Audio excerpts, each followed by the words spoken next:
Okay, so the title is a lie. Mostly. I don't hate Mario 64, I actually love this game, but I think this game is flawed in many ways and it causes it to be one of the weakest 3D Mario games. But to clarify, Mario 64 is not a bad game, not by a long shot, but like I said, this game is flawed and I want to explain why. But first, I think I should explain the history of this game before I tell you my problems with it. In 1996, with the release of the Nintendo 64, Nintendo finally had the ability to create 3D designed games. So of course they wanted to put a 3D Mario game on the system, to show the benefits of playing a game in a 3D environment. Super Mario 64. What happened to the other 63 Mario games? Okay, but in all seriousness, Super Mario 64 was so influential for games in the future, it's crazy. While not being the first 3D platformer, this was by far the most polished, ambitious, and fun. So it's not hard to see why this game was so influential for the future of gaming. This game was showing that 3D games weren't just a gimmick and they could be just as or more fun than 2D games. With all this, you might say, so what's the problem? Well, this game came out in 1996, meaning it didn't have anything to base pretty much anything after, meaning things like the controls had to be made up with pretty much no base, which caused them to be kind of janky. Supposedly the controls were not finalized until very late into the game's development, and I will say, these controls are fun, but they have some very noticeable flaws. Mario 64 has good controls. You see, it's fun to run around and stuff in the game, but for very precise platforming they start to show their flaws. I noticed that it seems like whenever I have to make a dangerous jump, I have to be very careful not to go slightly off track or else I'll fall, resulting in a Game over! Things like the wall jump and kick ability feel a little unresponsive if you know what I mean. Whenever you try and kick an enemy in the game, it feels like it's a draw if you're gonna kill the enemy or not. And with the wall jumps, your movement has to be so specific to correctly pull it off, it's crazy. The clunky controls become a huge problem in levels where you're tasked to do very quick and precise movements like Tock Clock. We will get into my long rant about how horrible this level is soon. Don't worry. The blocky controls are further shown their flaws when you're using an original Nintendo 64 controller. Now I don't fully f***ing hate this controller, I only kinda f***ing hate it. This controller does not lend itself well for this game. When you're running around as Mario, it feels so weird with the stick and flicky thumbstick of this controller. I don't know if anyone else feels the same way, but whenever I'm using this controller in more way than just moving it back and forth, I feel like it's gonna break. And yeah, whenever you're running around and doing side flips as Mario, this thing feels like it's being held on by a thread. And whenever you're playing for longer than a few minutes, your fingers start to sweat. And nowadays it doesn't matter because we have rubber grips on our controllers, but the Nintendo 64 does not have these. So then my fingers start slipping around on the thumbstick and it gets harder to move and I just feel gross. I really recommend the 3D All-Stars or Nintendo Switch Online version of this game just because you're able to play it with a much better controller. But I will say at the very least, these controls are very fun to run around with. And don't get the idea that these controls are anything but bad, but I mean, be honest, they were improved on so much in pretty much every future 3D Mario game. Another problem I have that fits in with the controls is the camera. This game is made without a fixed camera, meaning it won't align with your position perfectly. So when this happens, you can move your camera to put it in a better position.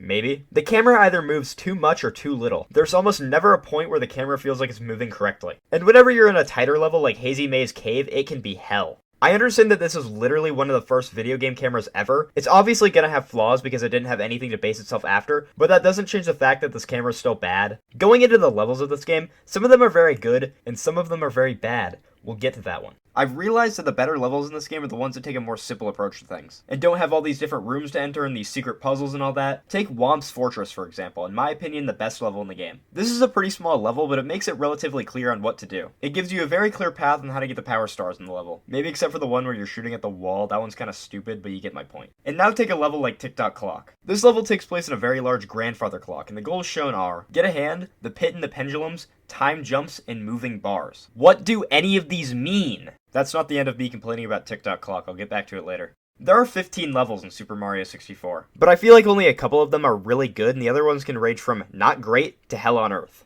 The first level we play in this game is Bob-omb Battlefield, and this is a very good level. Obviously, being the first level in the game is tasked with teaching you some of the basic moves in the game, such as ground pounding, grabbing things, 8 red coins, Koopa shells, and more. What I like about this level is that you can use it as a sandbox and just have fun, since it does a very good job at introducing the mechanics of the game. After this course, you don't really have to play the next courses in any specific order if you don't want to, but I'll just cover them in the order that you can unlock them. The next course is Whomp's Fortress. I stated earlier that I believe that this level is the best level in the game, and yeah, I think this level uses the skills of this game to their fullest extent. It has a mix of platforming that isn't hindered by the game's controls, fun level gimmicks, a cool idea, and things to explore and find. Wow, Whomp's Fortress sure is awesome. I hope the next level can match its quality. Oh shit, it doesn't. Jolly Roger Bay is not a very good level. Mario just feels so unbearable under the water. He feels so heavy and I don't feel like I'm actually in control. So do you want to know what Jolly Roger Bay is? A water level. How fun. This level doesn't have any super annoying stars, I guess, but being underwater amplifies what could be a simple star like 8 red coins, which just involves you locating 8 red coins and when you're done you get the star, but now making it so whenever you see a red coin you have to slowly swim up to it, position yourself correctly, and then grab it. It gets really annoying. Also, the eel in this level has always peeved me out. I don't know why. The only really good thing about this level is the music. Take a listen.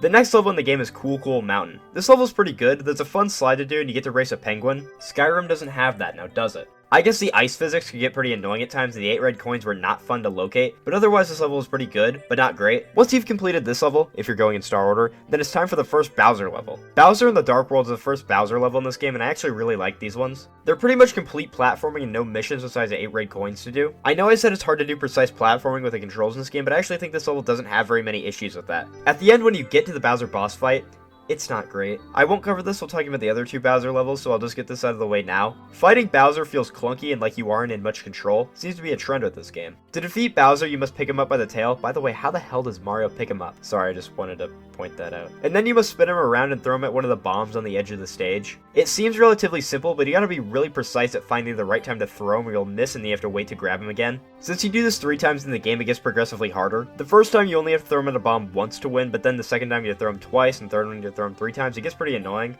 It just isn't very fun, and I wish they found a much better Bowser fight to use in this game, especially since you have to do it 3 times. Once you defeat Bowser, you get a key to go down to the lower portion of the castle to play more levels. But before we look at the courses down there, let's talk about Big Boo's Haunt. Big Boo's Haunt is kinda bad. It's not horrible or anything, I just feel like I'm plopped in a big house with a ton of doors and I'm just running around until I eventually find out what I'm supposed to do. This level just amplifies the flaws of this game. Being contained in these small rooms and trying to do stuff is awkward to control and makes the camera pretty much useless. Again, this level isn't horrible or anything, it's just bad. Next we go to the basement of the castle, to Hazy Maze Cave. This is worse. It shares a lot of the same flaws as Big Boo's Haunt, where I feel like I'm contained in a small space most of the time and I'm just supposed to figure out what I'm supposed to do with no real hints. But the level we have after this is actually surprisingly good.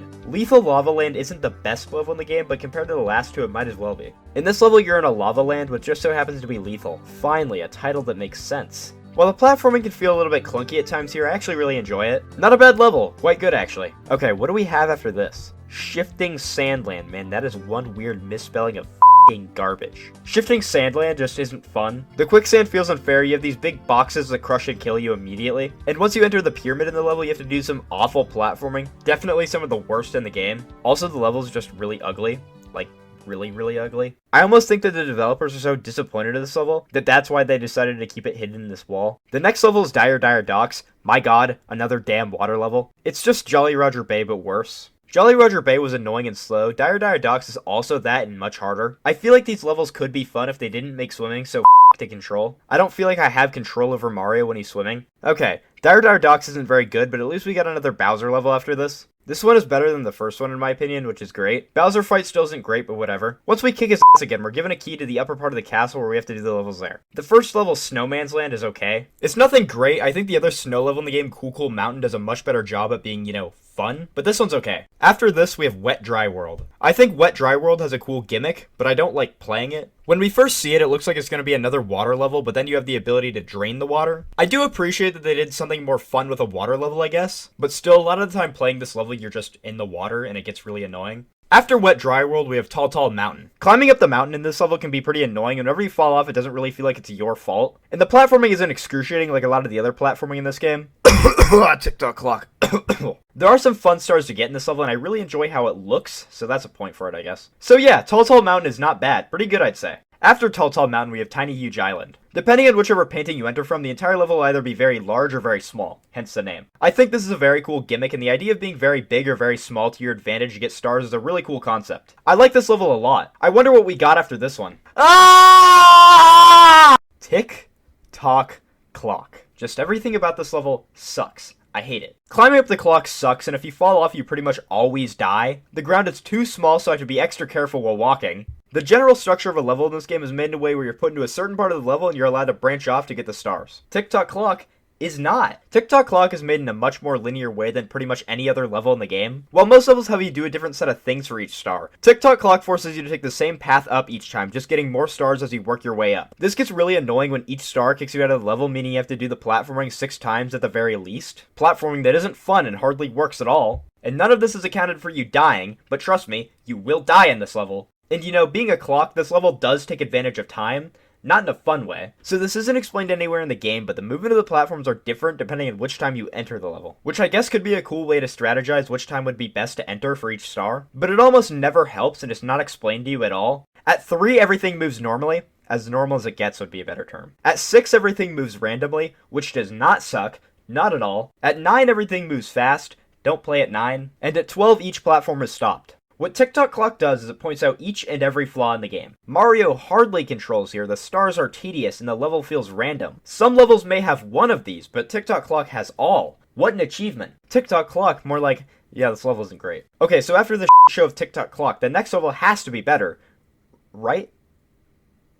Rainbow Ride can suck a metaphorical dick. Let's make a level where you have to complete stars while riding up a slow rainbow. Let's also put an annoying amount of projectile enemies and obstacles around the rainbow so you fall off and you have to restart the whole thing and get back on the damn slow rainbow. I wonder why it's not fun. It has the same problem as Tick-Tock Clock, where you have to go up the level a little bit, collect the star, and then have to go up it again to get another star. And the rainbow is annoying and slow. At least Tick-Tock Clock would let you go at your own pace if you were skilled enough. This one you just ride the slow carpet up and hope you don't die again. I get so bored while playing this level, I get distracted by the dust moving in my room and I die, and then I have to do it all again. And this is the last traditional level in the game, which is very sad. But after this, we thankfully have another Bowser level, and I am quite fond of the Bowser levels. This one is just a gauntlet of platforming. It can get a little hard, but it's nothing horrible. And then after this, we get to Bowser, kick his ass one more time, and then we save the princess. Okay, let's talk. I love Super Mario 64. I would say that this is a generation-defining game. And in so many aspects, it's phenomenal, but can also feel really shitty and unfair at times. There's something to enjoy in pretty much every aspect of the game, but I think at the end of the day, it's just fundamentally flawed. Yeah, that's a really bad way of wording this, but I just had to say it. Yeah, that's right. I just had to use this title scheme. How could I have lived without it? I don't hate Mario 64. I only have some problems with it. I won. I got the view. Ha!